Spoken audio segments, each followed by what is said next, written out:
ಈ ವಿಕ್ರಾಂತ್ ಗೌಡನ ವಿಷಯಕ್ಕೆ ಯಾರಾದರೂ ಬಂದರೆ ಅವರ ರುಂಡವನ್ನು ತಾಂಡವಾಡುವ ನಾನು.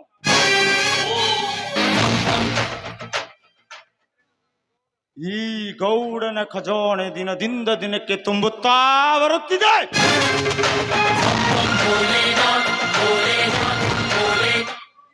ಈ ಭೂಲೋಕವನ್ನೇ ಕೊಂಡುಕೊಳ್ಳಬಲ್ಲ ಈ ವಿಕ್ರಾಂತ್ ಗೌಡ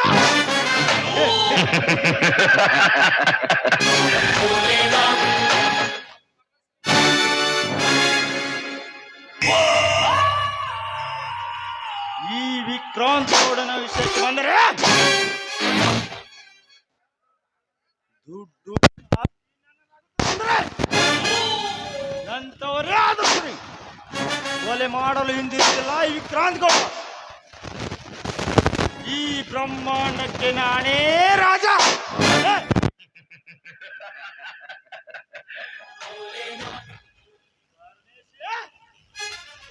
ಪರಮೇಶಿ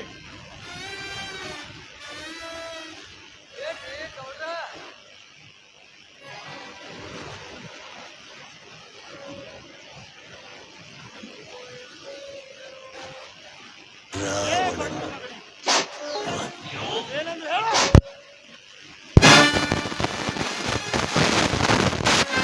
ಹೇಗೆ ನಮ್ಮ ಮಾರುಕಟ್ಟೆ ಭದ್ರವಾಗಿ ತಾನೆ ನೋಡ್ರ ರೈತರು ಬೆಳೆದ ಬೆಳೆಗಳನ್ನ ಕಡಿಮೆ ಬೆಲೆ ತಗೊಂಡ ನಮ್ಮ ಗೋಡೌನ್ದಾಗ ಭದ್ರವಾಗಿಟ್ಟವ್ರಿ ಗೌಡ್ರ.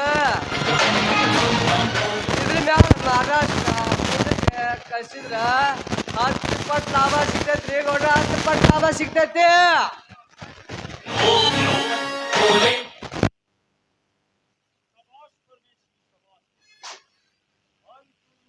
ಗೌಡನ ಖಜಾನೆ ದಿನದಿಂದ ದಿನಕ್ಕೆ ತುಂಬುತ್ತಾ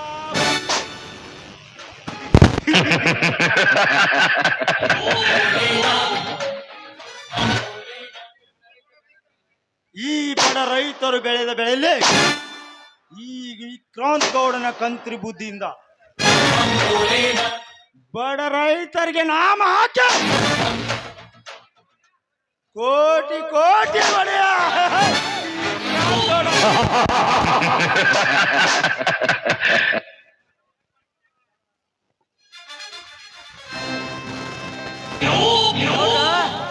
ಇದ ಕಟ್ಟಾಗ ನಂದು ಸ್ವಲ್ಪ ಪಗಾರ ಜಾಸ್ತಿ ಮಾಡಿಬಿಡ್ರಲ್ಲ. ಚಿಂತೆ ಮಾಡಬೇಡ ಪರಮೇಶ. ಇಂದಿನಿಂದ ನಿನಗೆ 10,000 ಹಣವನ್ನು ಹೆಚ್ಚಿಗೆ ಮಾಡುತ್ತೇನೆ. ಎಂಜಾಯ್ ಮಾಡು ಗೌಡ್ರ. ನಿಮ್ಮ ಕೇಳಿ ನನಗ ಊರ್ ತುಂಬಾ ಉಳ್ಳಾಡಂಗೈತ್ರಿ ಗೌಡ್ರ. ಇವತ್ತ ನನ್ನ ಹಳ್ಳಿ ಲವರ್ 5,000 ರೂಪಾಯಿ ರೊಕ್ಕ ಕೇಳ್ಯಾಡ್ರಿ. ಇವತ್ತ ಸಂಜೆಗೆ ಹೋಗಿ ನೆತ್ತನ ಬೆಸನ ಉಂಟಿ ಇಟ್ಟ ಕೈಯ ರೊಕ್ಕ ಕೊಟ್ಟ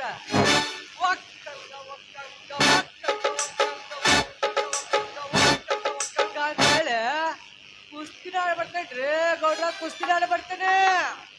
ಎಂಜಾಯ್ ಮಾಡು ಪರಮೇಶ್ವರಿ, ಎಂಜಾಯ್ ಮಾಡು.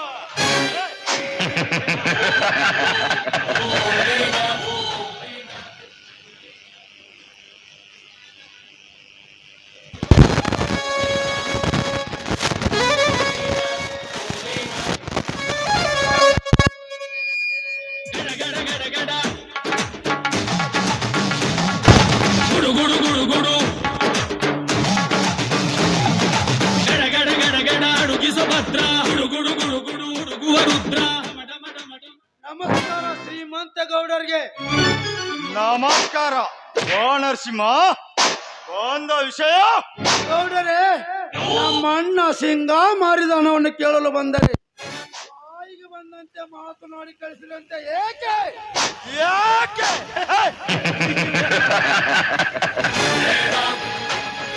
ಹಣ ಕೊಟ್ಟಷ್ಟು ತೆಗೆದುಕೊಂಡು ಹೋಗುವುದನ್ನು ಬಿಟ್ಟು ಹೆಚ್ಚಿಗೆ ಮಾತನಾಡಿದ ಅದಕ್ಕೆ ಮರಳಿ ಕಳಿಸಿದೆ.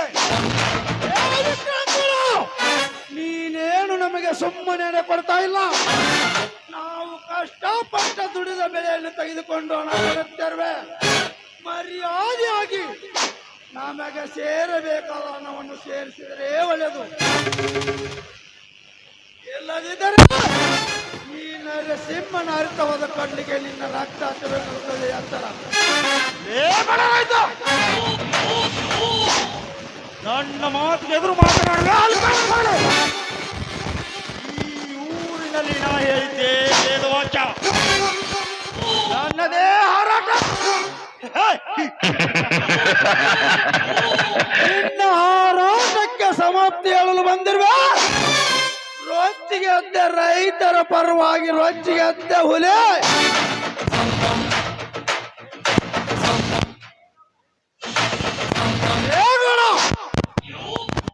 70,000 ಬೆಲೆ ಬಾಳುವ ಬೆಳೆ ಹೆಣ್ಣು ಕೇವಲ 10,000 ಕೊಡುವ ಮಗನೇ.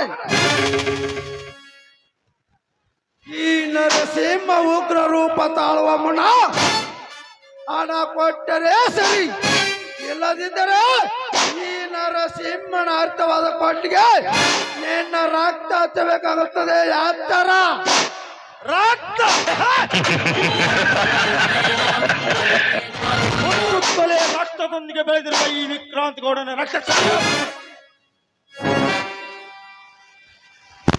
ಬಂದ ದಾರಿಗೆ ಸುಂಕವಿಲ್ಲೊಂದು ಸುಮ್ಮನೆ ಹಾರಾಟ ಹೋಗು. ಹೊರಟು ಹೋಗಲು ನಾನೇನು ಬಳೆ ತೊಟ್ಟಿರುವ ಹೆಂಗಸಲ. ನಿಮ್ಮಂತ ಪಾಪಿಗೆ ಲೋಕಕ್ಕೆ ಕ್ರಾಂತಿಯ ಕಟ್ಟ ಹಿಡಿದು ಹೋರಾಡಲು ಬಂದಿರುವ ಉಗ್ರ ನರಸಿಂಹ. ಕ್ರಾಂತಿಯ ಕಟ್ಗ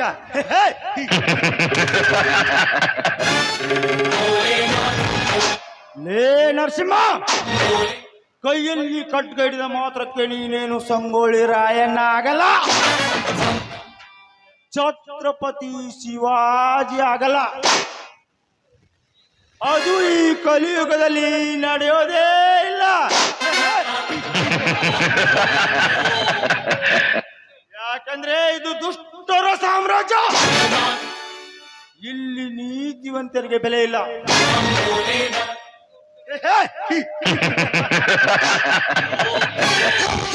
ಸೊನ್ನೆ ತುಂಬಿದ ಈ ನಾಡಿನಲ್ಲಿ ನಮ್ಮದೇ ಕಾರ್ಬಾರು.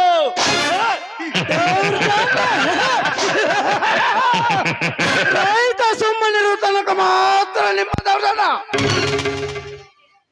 ರೋಚಿಗೆ ಕೈಯಲ್ಲಿ ಅವಿದರ ನಿಮ್ಮಂತ ಕಟುಕರು ಸರ್ವನಾಶ. ಇಂಥ ದುಷ್ಟರ ನಾಡಿನಲ್ಲಿ ರೈತರ ಗರ್ಜನೆ ಮಾಡಿದರೆ ಮಾತ್ರ ಈ ಸಾಮ್ರಾಜ್ಯ ಅಷ್ಟೇ ಅಲ್ಲ, ಈ ಜಗತ್ತೇ ಈ ರೈತರ ಕಾಡಲ್ಲಿ ದಪ್ಪಗ ಬಿದ್ದಿರ್ತದೆ. ರೈತ ಗರ್ಜನೆ ಯಾವ ರೈತ ಬಂದರೇನು ಈ ವಿಕ್ರಾಂತ್ ಗೌಡನ ಮುಂದೆ ತೃಣಕ್ಕೆ ಸಮಾನ.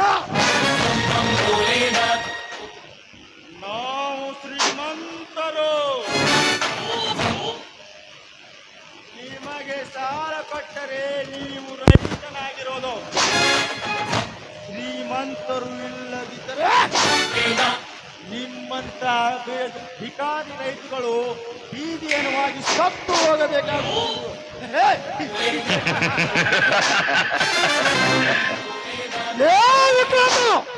ಶ್ರೀಮಂತ ರೈತರ ದುಡ್ಡಿದೆ ಎಂದ ಕಾರಣಕ್ಕೆ ದುಡ್ಡನ್ನು ತಿನ್ನುವುದಿಲ್ಲ.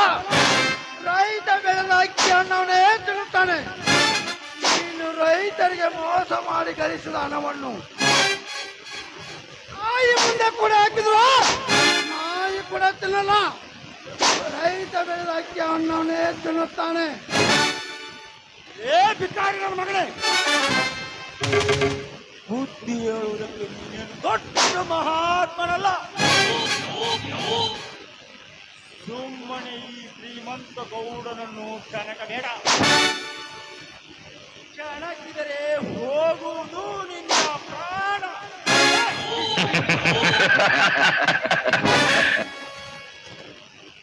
ನಾನೇ ಪುಂಡನೆಂದು ನಡೆದರೆ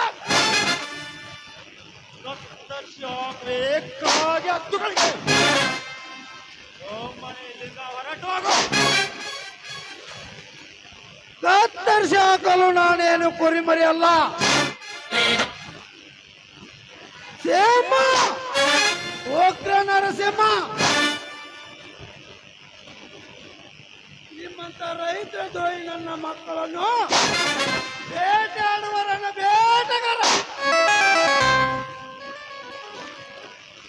ಎಲ್ಲ ರೈತರಿಗೆ ಬೆಳೆಗೆ ತಕ್ಕ ಬೆಳೆಯನ್ನು ಕೊಟ್ಟರೆ ಸರಿ, ಇಲ್ಲದಿದ್ದರೆ ನಿನ್ನ ವಂಚನೆಯಿಂದ ನಡೆಸುತ್ತಿರುವ ನಿನ್ನ ಮಾರುಕಟ್ಟೆಯನ್ನು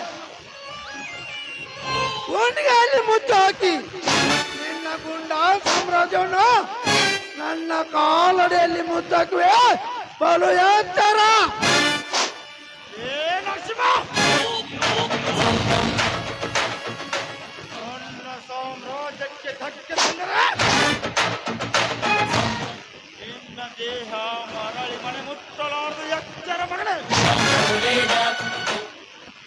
ಈ ಗೌಡ ಲಾಭವಿಲ್ಲದೆ ಯಾವ ಕೆಲಸವನ್ನು ಮಾಡಲಾರದು. ನನ್ನ ಮಾರುಕಟ್ಟೆಗೆ ಬಂದು ರೈತ ಬೆಲೆಯನ್ನು ಕೊಟ್ಟು ನಾ ಕೊಡುವ ಶಿಕ್ಷೆಯನ್ನು ತೆಗೆದುಕೊಂಡು ರೈತ ಮನೆ ಹೋಗ್ಬೇಕು.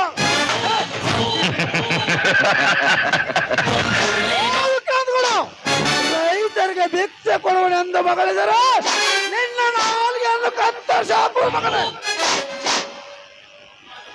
ರೈತರನ್ನು ಕೀಳಾಗಿ ನೋಡಿವ ಮಗನೇ.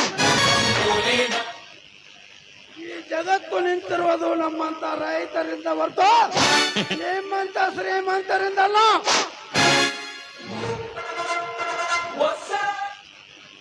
ನಾನು ಹೇಳಿದ ಮಾತಿಗೆ ತಿಳಿದುಕೊಂಡು ನಡೆದರೆ ಒಳ್ಳೆಯದು, ಇಲ್ಲದಿದ್ದರೆ ರೈತ ಮೂರನೇ ಕಣ್ಣು ತೆರಿಬೇಕಾಗುತ್ತದೆ. ಎಚ್ಚರ.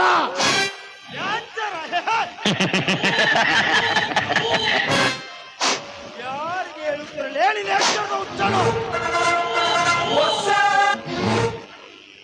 ಸುಮ್ಮನೆ ಮೂರನೇ ಕಣ್ಣು ತೆರೆಯುವುದಕ್ಕೆ ನೀನೇನು ಪರಮಾತ್ಮನಲ್ಲ,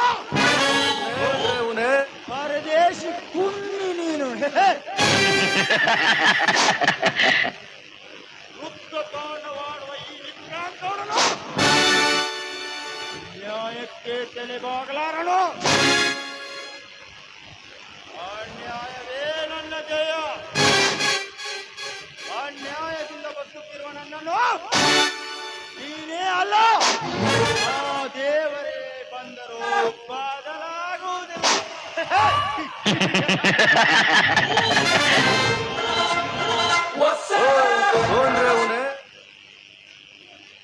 ವಿಕ್ರಾಂತ್ ಗೌಡ, ಇನ್ನು ಮುಂದೆ ರೈತ ಹಿಡಿಬೇಕಾಗುತ್ತದೆ. ಕ್ರಾಂತಿಯ ಪಡ್ಡೆ ರೈತ ಸಿಡಿದರೆ ಇಡೀ ಸಾಮ್ರಾಜ್ಯವಲ್ಲ, ಇಡೀ ಸರ್ಕಾರವನ್ನೇ ರೈತರ ಕಾಲಡಿಯಲ್ಲಿ ತಪ್ಪಿಗೆ ಬಿದ್ದಿರುತ್ತದೆ. ಕಾಡಿಗೆ 1000 ಸಿಂಹ, ವಿಧಾನಸಭೆಗೆ 4 ಸಿಂಹ. ಆದರೆ ಈ ರೈತರ ಉಸಿರಿಗೆ ಒಂದೇ ಒಂದು ಸಿಂಹ, ಈ ಉಗ್ರ ನರಸಿಂಹ. ನರಸಿಂಹ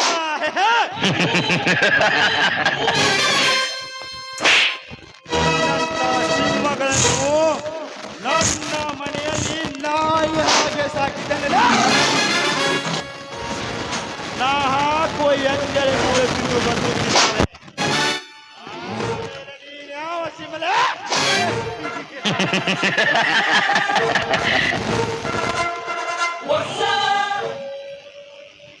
ನಿಮ್ಮಂತ ಮದವೇರಿದ ಆನೋಟಿ ಹಿಂಬಾಲಿಸಿ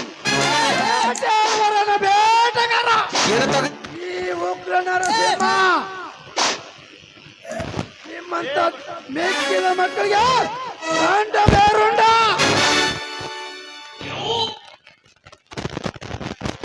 ನಿಮ್ಮಂತ ಗರ್ವದ ಜನರಿಗೆ ಗರ್ಜಿಸುವ ಗಂಡವನೇ.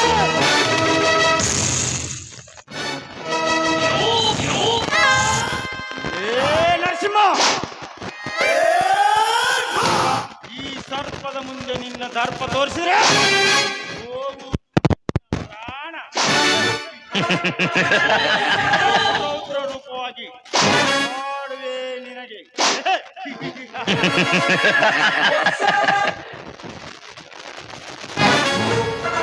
ಇನ್ನು ಮುಂದೆ ನಿನಗೆ ಬೆಳಗಾವಿಲ್ಲ ಮಗಳೇ. ಕುಂತರು ನಿಂತರು ಕಾಡುವೇಳೆ ಸರ್ಪಣಾನಾಗಿ ಸರ್ಪ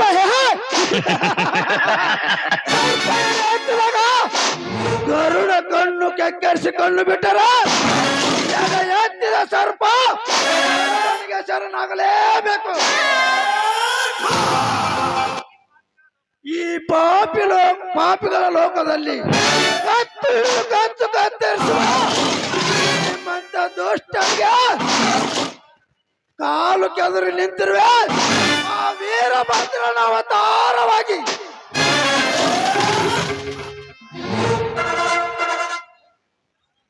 ಏ ನರಸಿಂಹ, ಈ ಗೌಡನನ್ನು ಕೆಣಕಬೇಡ, ಹೊರಟು ಹೋಗಲಿಲ್ಲ.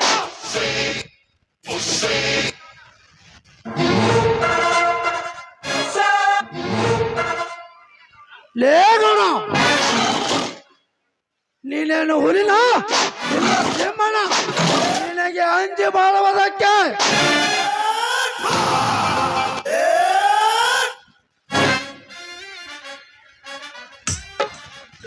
ಏ ತಮ್ಮ ನರಸಿಂಹ, ಯಾಕ ಜನ ಬೆಳತಿರು? ನಮ್ ಗೌಡ್ರೇನ ಸಾಧಾರಣ ಮನುಷ್ಯ ಅಲ್ಲ. ಇವ್ರ ತಂಟಕ್ ಬಂದ್ರ ಸತ್ತೋಗುದು. ಸುಮ್ನ ಅವ್ರು ಹೇಳ್ದಾಗ ಕೇಳಿ, ಅವ್ರು ಕೊಟ್ಟ ರೊಕ್ಕ ತಗೊಂಡ ಸುಮ್ನ ಮನಿಗ್ ಹೋಗ. ಲೇ ತಲೆ ಹಿಡ್ಕೊಳ್ಳೋಣ ಮಗನೇ, ಹೆಂಗಲನಕ್ಕಾಗಿ ಇಂಥ ಸೊಕ್ಕಿನ ಶ್ರೀಮಂತನ ಬೆನ್ನ ಹತ್ತಿ ರೈತರಿಗೆ ಮೋಸ ಮಾಡುವ ಆ ಮಗನೇ. ಅನ್ನ ತಿನ್ನುವ ಕೈಗೆ ಹುಳ ಬಿದ್ದು ಸಾಯ್ತ್ಯ ಯಾತರ? ಲೇಗೋಣ, ಕೊನೆದಾಗಿ ಹೇಳುತ್ತಿರುವೆ, 20,000 ಹಣವನ್ನು ಮರ್ಯಾದೆಯಿಂದ ಕೊಟ್ಟರೆ ಸರಿ, ಇಲ್ಲದಿದ್ದರೆ ನಿನ್ನ ರುಂಡಿನ ಚಂಡವನ್ನು ಆಡಬೇಕಾಗುತ್ತದೆ. ಯಾತರ ಚಂಡವನ್ನು ಚಂಡಾಡುವೆ? ಅದೇನು ಮಾಡ್ಕೊಂತೀಯ? ಅಷ್ಟು ಹಣ ನಾನು ಕೊಡೋಕ್ಕಾಗೋದೇ ಇಲ್ಲ. ಅದಾದರೆ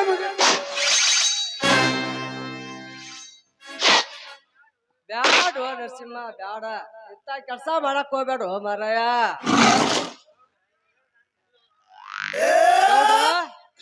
ನೀವ್ ಹೇಳ್ದಂಗ 20,000 ರೂಪಾಯಿ ಕೊಟ್ಟ ಕಳಿಸ್ತೇನ್ರಿ. ಮುಂದ ತರ್ಗೋ ಶಿವಪ್ಪ ಕಕ್ಕನ್ನ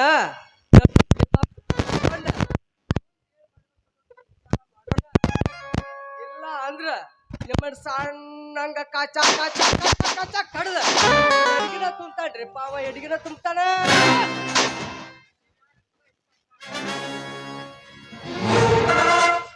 ತಗೋರಪ್ಪ 20,000 ರೂಪಾಯಿ. ಈ ಹಣ ಮೊದಲೇ ಕೊಟ್ಟಿದ್ದರೆ ಇಷ್ಟೆಲ್ಲ ರಾಮಾಯಣ ನಡೀತಿರ್ಲಿಲ್ಲ. ಬೇಗಣ ಬರುತ್ತೇನೆ.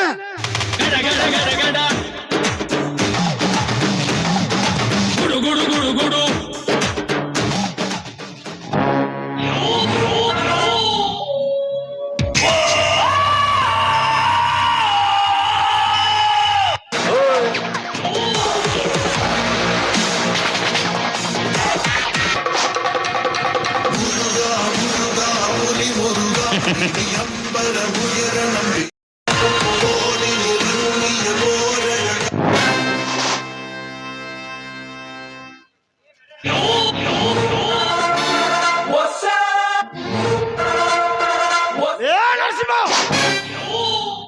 ಈ ಕೆಟ್ಟ ಯುಗದಲ್ಲಿ ನ್ಯಾಯದ ಸಾಮ್ರಾಜ್ಯದಲ್ಲಿ ಮೆರೆಯುತ್ತಿರುವ ಈ ಗೌಡನೆದುರು ಒಂದು ನರ ಪಿಳ್ಳೆಯೂ ಸಹ ನಡುಗುತ್ತಾ ಮಾತನಾಡುತ್ತಿರುವಾಗ ನನ್ನ ಎದುರು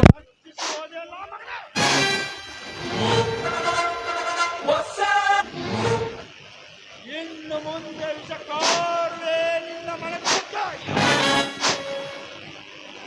ತುಂಬಿದ ಸಂಸಾರಕ್ಕೆ ಹುಳಿ ಹಿಂಡಿ ರಕ್ತಪಾತ ಮಾಡದಿದ್ದರೆ